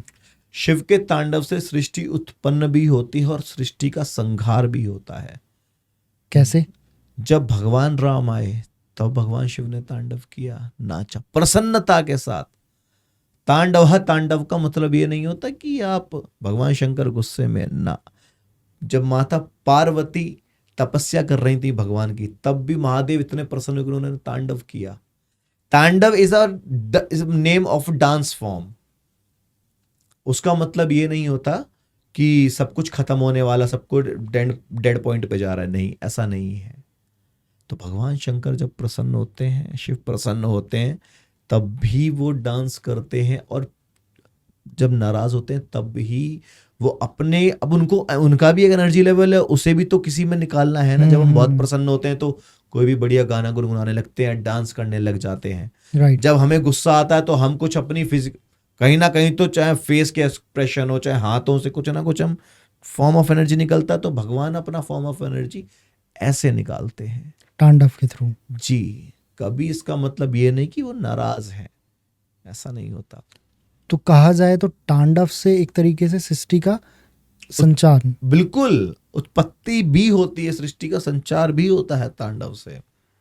क्या महादेव कभी भी आज तक, जब से सृष्टि चालू हुई है, कभी भी आज तक किसी का श्रृंगार के साथ उसका कभी दुर्व्यवहार किया है? नहीं, भगवान शंकर ने बहुत राक्षसों को मारा, लेकिन उनको मार के अपने में ही विलीन कर लिया। भाई वो भी तो उनका एक तत्व ही था। भस्मासुर को उन्होंने ही आशीर्वाद दे दिया, और जब उसने खुद को ही भस्म कर लिया तो भस्म होके वो कहाँ गया? उन्हीं के पास आ गया। जलंधर भगवान शंकर की ही अग्नि से प्रकट हुआ, जब उसको भी मारा, उसको भी अपने में ही ले लिया।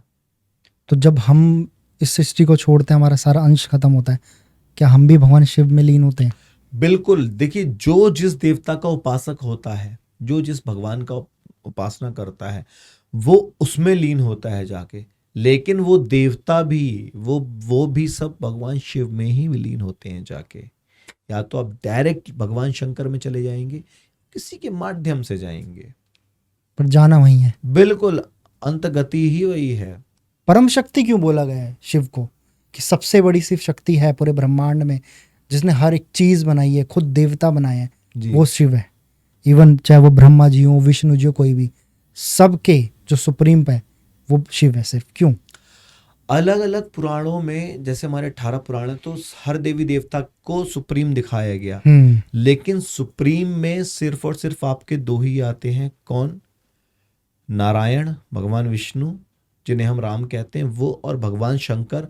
और इन दोनों की फॉर्म से बनती हैं माँ जगदम्बा, आदिशक्ति जो जगदम्बा है, ये।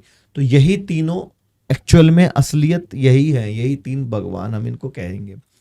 विष्णु कब आते हैं? जब भगवान शंकर ध्यान लगाते हैं, तब विष्णु को बुलाते हैं, सृष्टि को चलाने के लिए। सृष्टि को चलाने के लिए विष्णु का काम है सृष्टि को चलाना।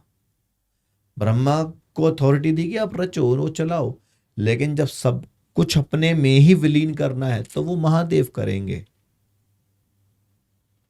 भाई किसी को दान देना तो आता है, दान दे दिया, लेकिन उसको संभालना और उसको और बढ़ा के देना, ये भगवान शंकर ही करते हैं। ये डिपार्टमेंट उन्हीं का है, इसलिए उनको परम शक्ति, परम सत्ता कहा जाता है।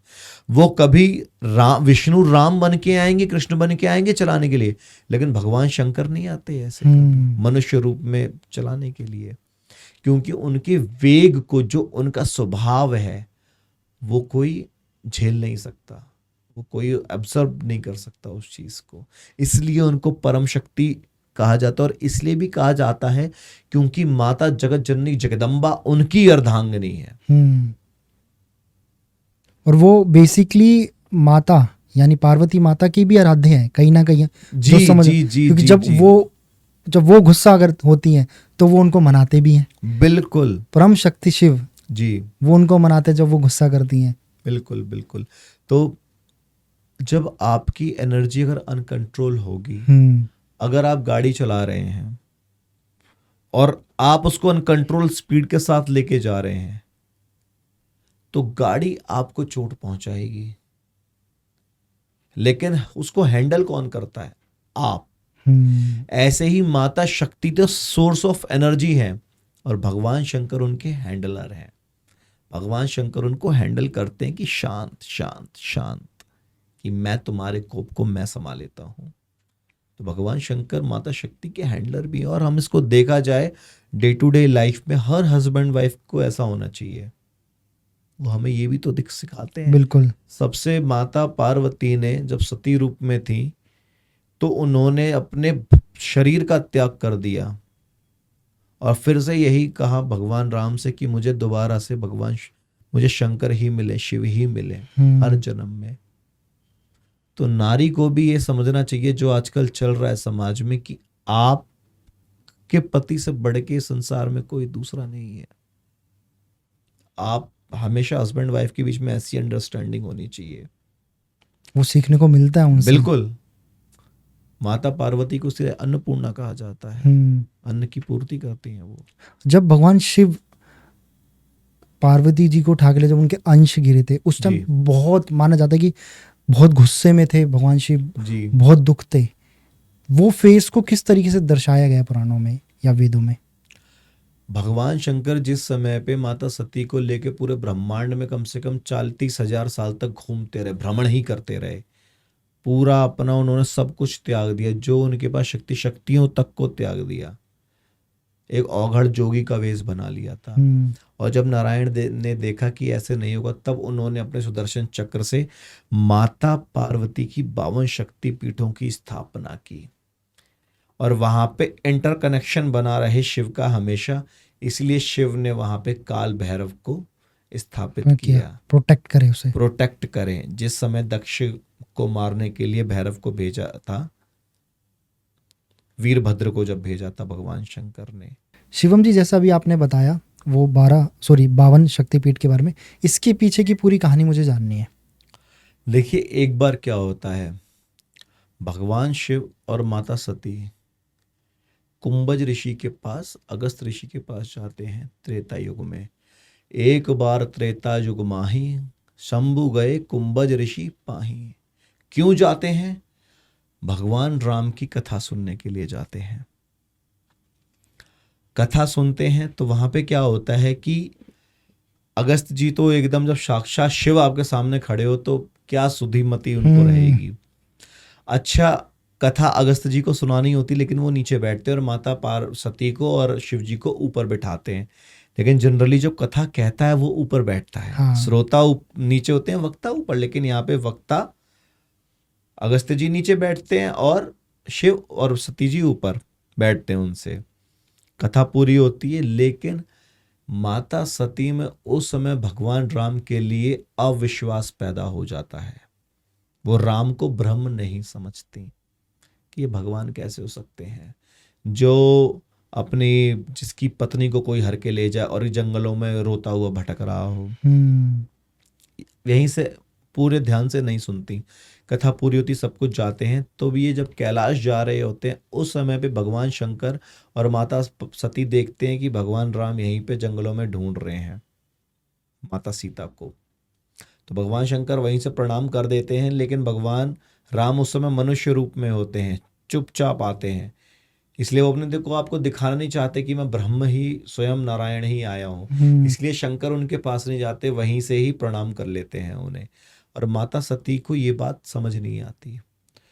कैलाश पहुंचने के बाद माता सती भगवान शंकर से इस बारे में बात करती हैं और उनकी परीक्षा लेती हैं राम जी की।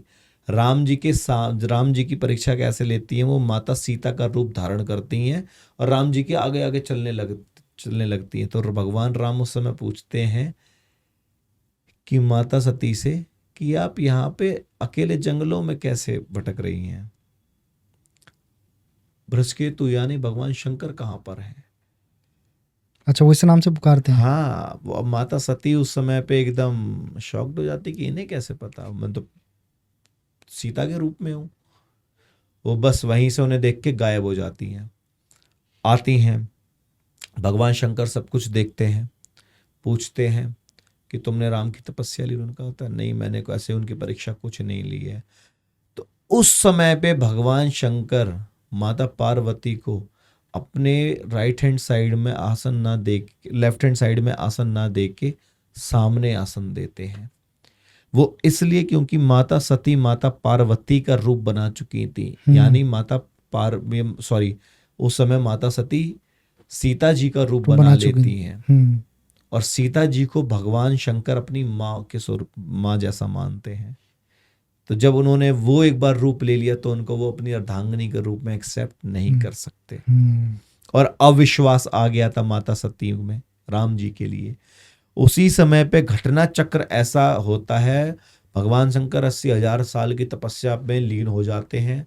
फिर जब आँख खुलती है तो राजा दक्ष का यज्ञ होता है और इनको नहीं बुलाया जाता, लेकिन माता सती हट करती हैं जाने की, जाती हैं और वहाँ पे शंकर भगवान के लिए कोई स्थान नहीं होता दक्ष के यज्ञ में, वहाँ बहुत कहासुनी होती है। तो माता सती झगड़ा होता है उनका बात से कि जब तुम मेरे पति की वो अनादर कर रहे हो तो ये तुम्हारा, और कोई भी मंत्र कोई भी यज्ञ कोई भी पूजा बिना गौरी शंकर के पूरी, भगवान शंकर की पूरी होती ही नहीं है। वहां शंकर भगवान का स्थान नहीं होता तो वो उसी यज्ञ में हवन कुंड में अपनी खुद की आहुति दे देती हैं माता सती। भगवान शंकर को एहसास हो जाता है, वो वीरभद्र को बेचते हैं, सब कुछ तहस नहस करवा देते हैं, दक्ष का गला कटवा देते हैं और माता सती के शरीर को लेके पूरे ब्रह्मांड में घूमते हैं, विलाप करते हैं। विलाप मतलब चिल्लाते हैं, रोते हैं, दुख में जो रुदन होता है वो करते हैं। तब विष्णु भगवान अपने सुदर्शन चक्र से उनको 52 शक्तिपीठ, 52 टुकड़े करते हैं उस बॉडी के, और वो 52 शक्तिपीठ के अलग अलग जगह अलग अलग जाती हैं। जैसे आपका आज बलूचिस्तान में जो पाकिस्तान का एरिया है, वहाँ पे आपका हिंगलाज माता है, तो वहाँ पे उनका ये वाला कपाड़ गिरा था। वैष्णो देवी में मुंह गिरा, मैहर में हार गिरा माता का, नैनीताल में नैन गिरे, जी जी जी जी, ज्वाला देवी में, ज्वाला में जीभ गिरी थी उनकी। तो ऐसे ही है, कांगड़ा में माता का ये चूड़ा मनी जो कंगन जो वाला एरिया था वो गिरा था माता सती का।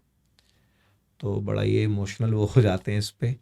तो ये कामाख्या में योनि गिरी थी, इसलिए ये 52 शक्तिपीठों की स्थापना हुई थी। और जिस सुदर्शन चक्र से दिया किया था 52 टुकड़े, वो सुदर्शन चक्र भी भगवान शंकर ने विष्णु को दिया था उसी समय, नहीं उससे पहले ही। 9 जो 14 रत्न निकले थे उसमें सुदर्शन चक्र भी था, वो भी उनको दिया था।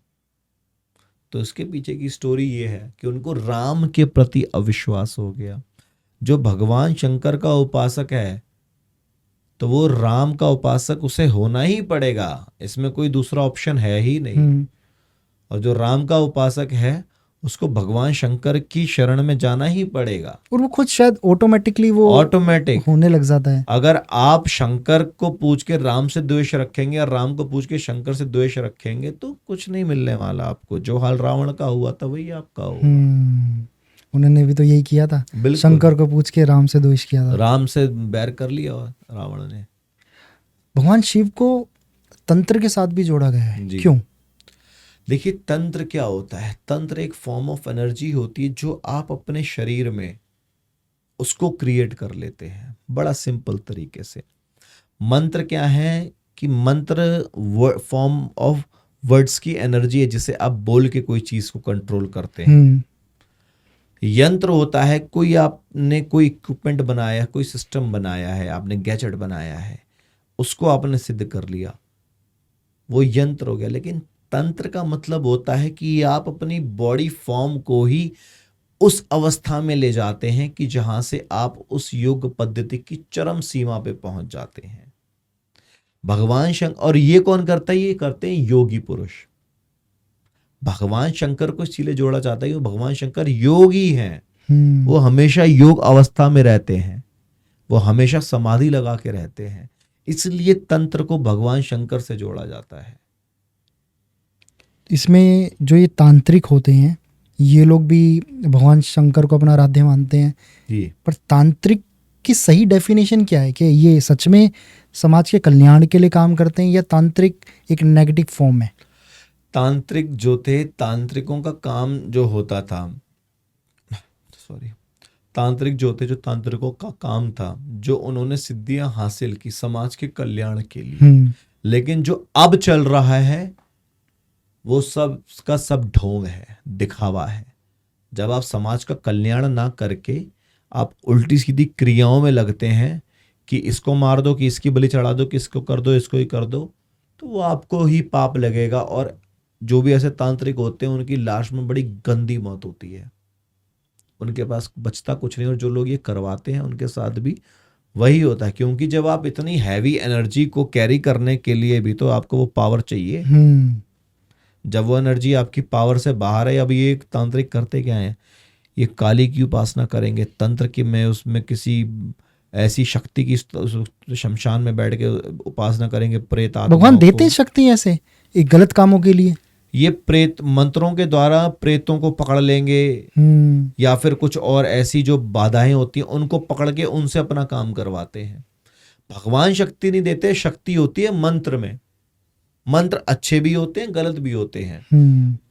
तो ये ऐसी शक्तियों को पकड़ के ये अपना काम करवाते हैं और ये दिखाते हैं कि हमारे पास ये पावर है, ये पावर है। नहीं, मंत्र से आप सब कुछ कंट्रोल कर सकते हैं। देवता किसके अधीन होते हैं? मंत्र के। और मंत्र किसके अधीन होता है? ब्राह्मणों के।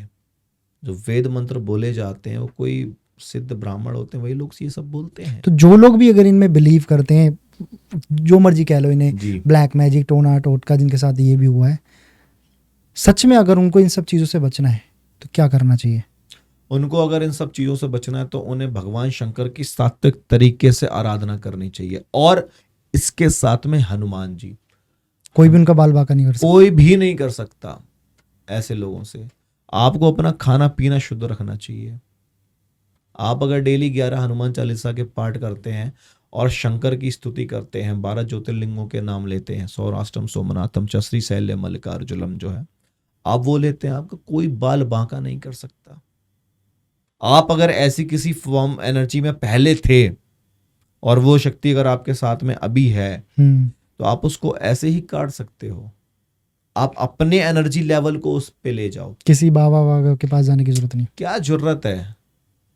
बाबा लोग और ये सब जो करते हैं, जो तांत्रिक आज के समय में, सारे गलत नहीं है, लेकिन जो 0.5 अच्छे भी अगर हैं तो वो हमें ढूंढने से नहीं मिलते। अगर हम दिया लेके जाएंगे तो भी हमें नहीं मिलेंगे।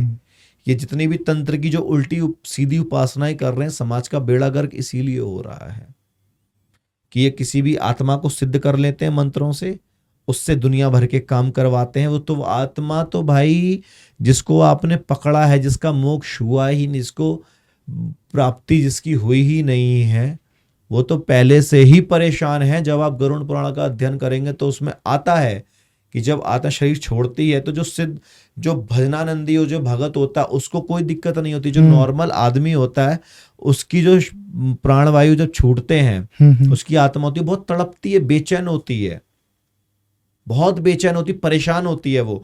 और जब तुम उसे अगर अपने पास कंट्रोल कर लोगे अपने तरीके से तो वो तुम्हारा ना बिगाड़ पाए, लेकिन वो तांत्रिक क्या करते हैं, उस एनर्जी को रिफ्लेक्ट कर देते हैं किसी और की तरफ।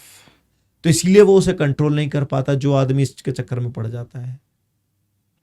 तो कभी हमें इस राह पे जाना ही नहीं चाहिए। समय से लेकर मुझे एक चीज दिमाग में आ रही है कि समय किसी के लिए नहीं रुकता जी। खुद कहा जाता है भगवान भी इस पे कंट्रोल नहीं कर सकते जी। क्या शिव समय को रोक सकते हैं? शिव समय की अवस्था को रोक सकते हैं। जैसे कि जो समय अभी जैसे कुछ चल रहा है तो इसमें कुछ हेर फेर बदल कर सकते हैं, लेकिन अगर वो समय को रोक भी देंगे तो भी आपको और हमें नहीं पता चलेगा। हमारे लिए वो सामान्य रहेगा, हमारे लिए वो कंटिन्यूएशन ही होगा। कैसे? जिस जीता जाता एग्जाम्पल है, जब भगवान कृष्ण अर्जुन को गीता का उपदेश करते हैं तो वहां पे भी तो समय रुक गया था।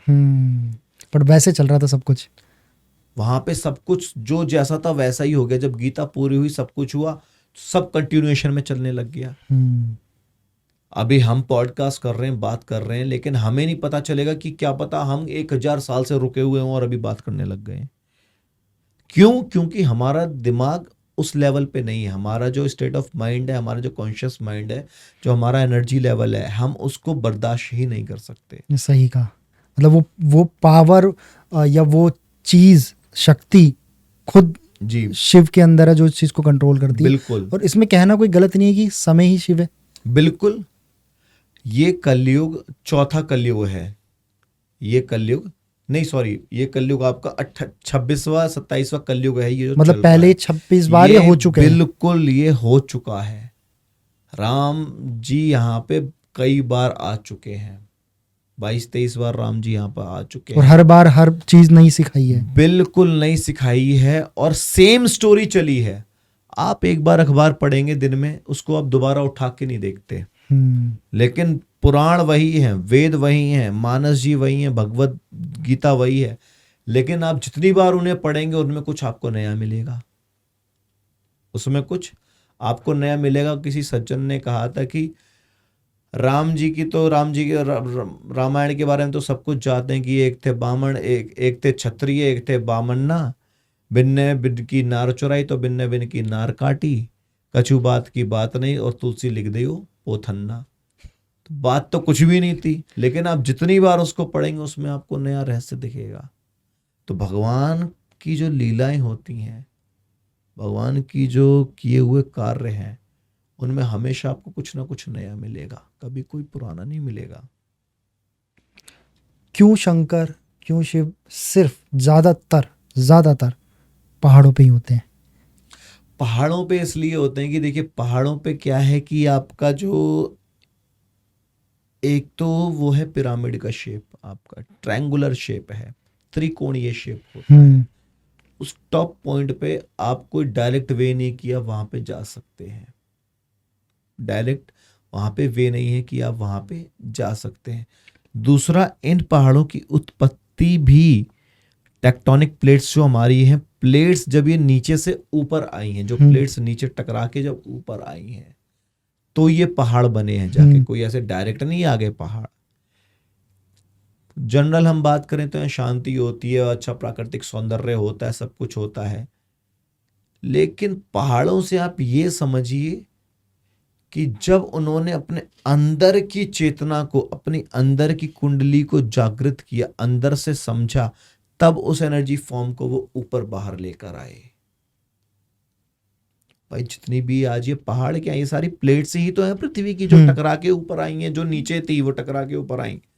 तो जब आप अपनी फॉर्म ऑफ एनर्जी को, पहले आप अंदर से, अपने इस उदर से शक्ति का संचार होता है, गुदा से, फिर यहाँ पे पेट पे, फिर यहाँ पे सर तक आती है।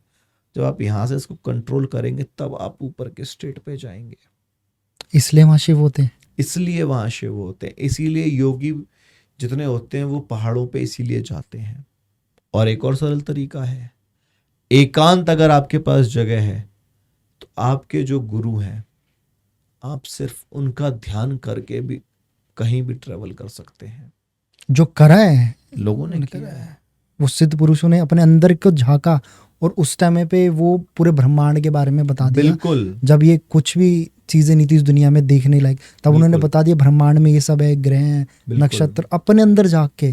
पहले आपको अपने अंदर की स्टेट में जाना ही पड़ेगा, तभी आप बाहर से किसी को देख सकते हैं। अगर आप डायरेक्ट ही बाहर देखेंगे तो बाहर ही देखते रह जाएंगे, कुछ मिलने वाला नहीं है। खुद को जानोगे तब आप किसी को जान पाओगे ना। जो लोग अभी, क्योंकि केदारनाथ यात्रा चालू होने वाली है, कुछ समय में अमरनाथ यात्रा चालू होने वाली है, जो लोग केदारनाथ यात्रा करने वाले हैं, अमरनाथ यात्रा करने वाले हैं, क्या आप उनसे कुछ कहना चाहोगे? उनसे इतनी ही विनम्र निवेदन है कि आप यात्रा करें, लेकिन आप दिखावे में यात्रा ना करें। 3-4 महीने यात्रा चलती है, आप आराम से यात्रा करें, ना कि वहाँ पे जाके गंवारों के जैसे ढोल पीटते हो, मंजीरे पीटते हो और दुनिया भर की रील्स और जो ड्रामा करते हो, वो बिल्कुल भी ना किया जाए। आप जा रहे हो एक योगी से मिलने, तो योगी बन के जाओ। संत से मिलना है अगर, तो संत के जैसे बन के जाना पड़ेगा। ये नहीं कि आडंबर नहीं, अंदर से आपको संत बनना पड़ेगा, तब आप मिल सकते हैं किसी से। प्रधानमंत्री से अगर आपको मिलना तो आपको उतना ही बड़ा अपना हृदय रखना पड़ेगा, उतना आपको जिम्मेदार होना पड़ेगा। तो आप जब योगेश्वर से, योगपति से आप मिलने जाओगे कैलाश केदार में, और आप सोचो कि हमें, लोग ना कुणाल जी हमेशा ये कहते हैं कि मैं तो इतना पूजा पाठ करता हूँ, मैं तो ये करता हूँ, मैं तो वो करता हूँ, कुछ नहीं होता। वो इसलिए नहीं होता क्योंकि भाई आप समझना ही नहीं चाहते हो। वो ऊपर से शायद कर रहे हैं, अंदर से बस ऊपर से क्या, आजकल एक ट्रेंड चल गया नया सा, अभी जैसे सनातन धर्म का बहुत एकदम पीक पे है, तो कुछ भी करो, चंदन घिस लिया, साफा बांध लिया, या कुर्ता डाल लिया, धोती डाल ली, 2 अक्षर सीख लिए तो बन गए। गलत, ये टेम्परेरी है। खुद को तो जाना ही नहीं, खुद को जाना नहीं है आपने समाज के कल्याण के लिए क्या किया, आपने अपने कल्याण के लिए क्या किया, जीव के कल्याण के लिए आप क्या प्रयास उठा रहे हो। मंदिरों में जाके बस मूर्ति देख के आ जाने से दर्शन नहीं हो जाते। जहां भी जैसे जा रहे हो उस अवस्था को अपने अंदर रख के जाओ। तो केदारनाथ जाते हो आप तो योगी बन के जाओ। केदार की अगर यात्रा करनी है तो योगी बन के यात्रा करिए, तब जाके भगवान केदार आपको दर्शन देंगे। और सेम अमरनाथ, बिल्कुल सेम अमरनाथ में ही है। अमरनाथ का जो शिवलिंग बार बार प्रकट होता है और फिर गल जाता है, तो वो हमें क्या बताता है? वो हमें यही बताता है कि आप यहाँ पर आओ, दर्शन करो, और जितना जो आपके पास्ट में गलत चीजें उनको फिर अपने वाइप आउट कर दो अपने अंदर मेरी से। मेरी मेरी तरफ छोड़ दो। बिल्कुल।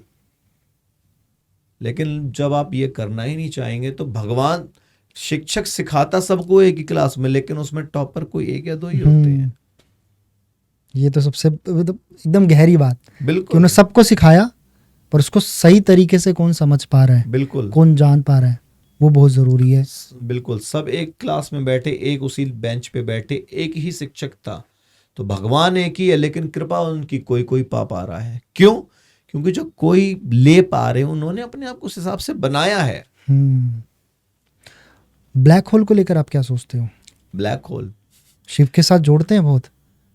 जी बिल्कुल, शिव के साथ भी हम उसको ऐसे जोड़ सकते हैं कि मान लो अब जैसे ये जो एक थ्योरी आ रही है नहीं कि ब्लैक होल सब कुछ अंदर अपने आप में ऑब्जर्व करता जा रहा है, करता जा रहा है, करता जा रहा है, तो हमको वहाँ टाइम रुकता है, टाइम अलग तरीके से फ्लो होता है। बिल्कुल और ये सारी चीज तो खुद भगवान शिव ही करते हैं। बिल्कुल। वो एक क्या है, एक वैक्यूम है जहाँ पे सब कुछ अंदर अपने समाहित हो रहा है। हमारे शास्त्रों ने पहले ही कह देता कि सब कुछ समाहित करने वाले शंकर ही हैं। ये पृथ्वी का अभी वो टाइम नहीं आया कि जब हम ब्लैक होल उसमें जाएंगे। हमारे अभी जो थ्योरी आ रही है पैरेलल यूनिवर्स भी होते हैं, तो हमारे इस यूनिवर्स के साथ में भी कहीं सतयुग भी चल रहा है, हाँ, कहीं त्रेता युग भी चल रहा है, और कहीं पे कलयुग हो चुका है, खत्म होने की कगार पे। खत्म होने की कगार पे है। तो वो सब वहां पे वो उनको अपने अंदर लेता जा रहा है।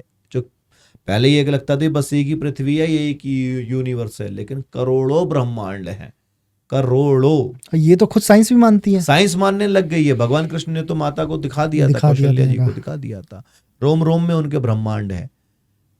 तो ऐसे ही हमारे पैरेलल हजारों लाखों यूनिवर्स हैं, पृथ्वियां हैं, जहां पे अलग अलग युग चल रहे हैं, और जो उसमें समाहित हो रहे हैं वो उनका टाइम पूरा हो चुका है। तो ये मानना सही है कि ब्लैक होल ही शिव है? नहीं, ब्लैक होल शिव नहीं है, हम नहीं कह सकते। ब्लैक होल जो वो शिव का पार्ट हो सकता है, पार्ट हो सकता है, एक उनका यंत्र हो सकता है उस चीज को खत्म करने का। जैसे सब भगवानों की कुछ ड्यूटीज होती हैं। जी जी जी। तो वो जी, उनकी जी, ड्यूटीज जी, है कि सब नेगेटिविटी को आप अपने अंदर ऑब्जर्व करो। एक उनका सोर्स ऑफ एनर्जी, एक उनका इंस्ट्रूमेंट, उसको हम कह सकते हैं। कंप्लीट करने से पहले आपसे एक लास्ट जाती जाती चीज पूछनी है। महादेव के बारे में जब आप सोचते हो तो सबसे पहली चीज क्या आती है आपके दिमाग में? महादेव से बढ़कर कोई दानी नहीं है संसार में, इस पूरे ब्रह्मांड में। और महादेव ने जिसका हाथ पकड़ लिया, फिर उसे किसी और का हाथ पकड़ने की, थामने की जरूरत नहीं है। महादेव ने जिसका हाथ पकड़ लिया, राम ने उसका हाथ पकड़ा, कृष्ण ने पकड़ा, हनुमान ने पकड़ा, सब ने पकड़ लिया। आप किसी की साधना उपासना कर पाओ ना कर पाओ, महादेव की जरूर करो, क्योंकि जब आप महादेव में लग जाएंगे तो आपकी आस्था ऑटोमेटिक सबसे मिला देगी। तो महादेव किसी एक संप्रदाय के किसी नहीं, गलत, सबके लिए, सबके लिए है। राम के स्वामी महादेव है, महादेव के स्वामी राम है, तो भेद किसी में कुछ नहीं है।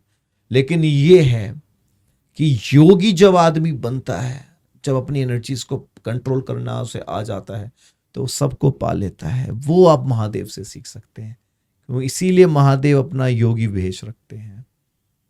तो अब मुझे सिर्फ जाते जाते एक सरल तरीके से समझाइए कि भगवान शिव को कैसे पाएं, और दूसरी चीज भगवान शिव है क्या? बिल्कुल सरल तरीके से, अगर बहुत छोटे तरीके से समझना हो तो महादेव कौन है और उनको कैसे पाएं?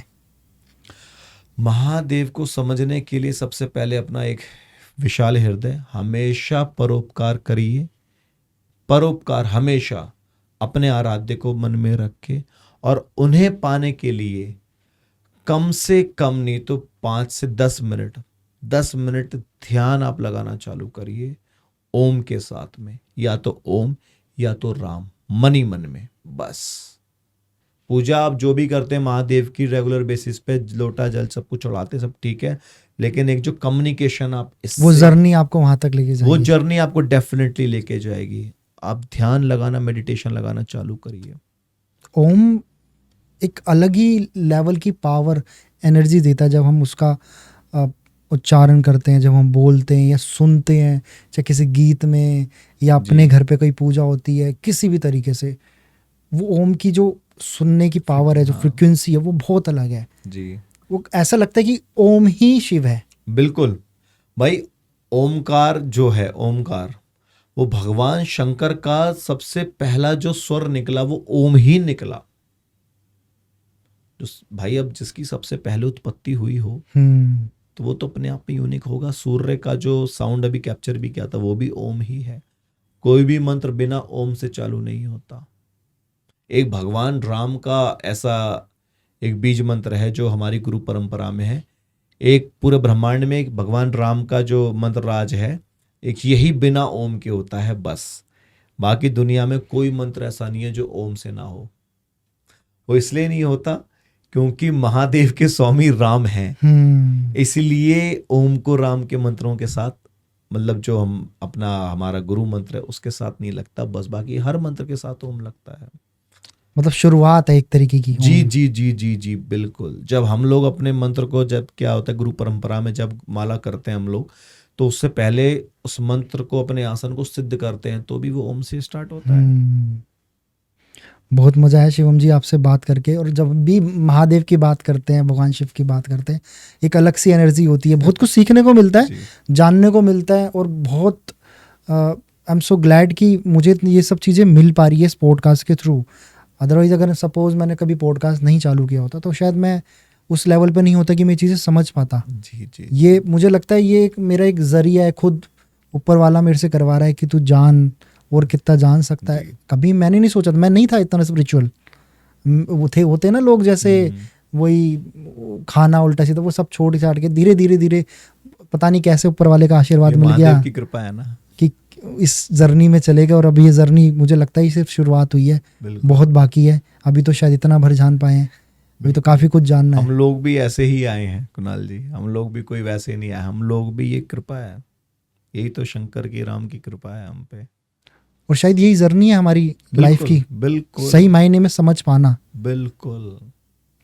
भगवान सबको एक टास्क दे के भेजता है, और जो जिसका टास्क होता है वो एक पॉइंट ऑफ टाइम के बाद करने लग जाता है। तो आप जो भी कार्य, अच्छा कार्य कर रहे हैं, आप करते रहो और भगवान का नाम लेते रहो बस। धन्यवाद अगेन आपका फिर से। हर हर महादेव। हर हर महादेव। जल्दी आपसे मिलेंगे दोबारा।